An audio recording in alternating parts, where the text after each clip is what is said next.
ચાલ ગુજરાતની અંદર અત્યારે મારો દીનો નાથ રૂઠ્યો છે. ખેર ખેર ખેતરમાં એક ખેતરમાં અત્યારે મગફળી કપાસ ખેડૂતનું બધું લૂંટાઈ રહ્યું છે મિત્રો. 4 મહિનાથી આ મહેનત કરતા હતા છતાં છેલ્લે શું કાંઈ હાથમાં આવ્યું નહીં. બધું પાણીની અંદર તણાય છે. ખેડૂત માથે ઓઢીને અત્યારે રોઈ રહ્યો છે. જગતનો તાત કહેવાય છે. હાલો બધું સહન કરી લે છે. મારો વાલો રૂઠ્યો છે, એમાં તો હવે કોઈનું હાલતું નથી. પણ જો આ ખેડૂને થોડું ઘણું પણ દિલાસો આ સરકારને આપવું હોય તો હવે તો એક જ માર્ગ છે આ સરકાર પાસે, અને આ માર્ગ બધી જગ્યાએથી હવે ઉઠવી જોઈએ કે જે ખેડૂતનું ધિરાણ છે એ તમામ ધિરાણ માફ થવું જોઈએ.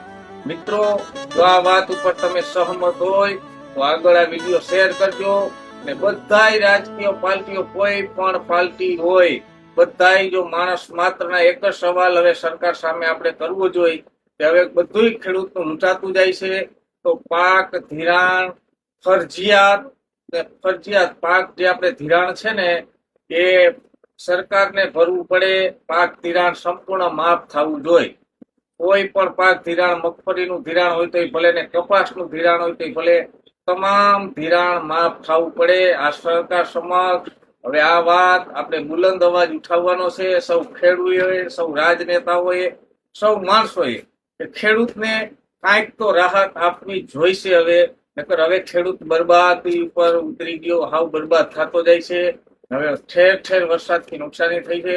એટલે ખેડૂતને નમ્રતાથી નિવેદન છે, નમ્રતાથી આ ખેડૂતો દ્વારા સરકારને હવે એક જ સરકાર પાસે ખેડૂતની આશા છે કે તમામ પાક ધિરાણ છે ને માફ સરકારને કરવું જોઈએ.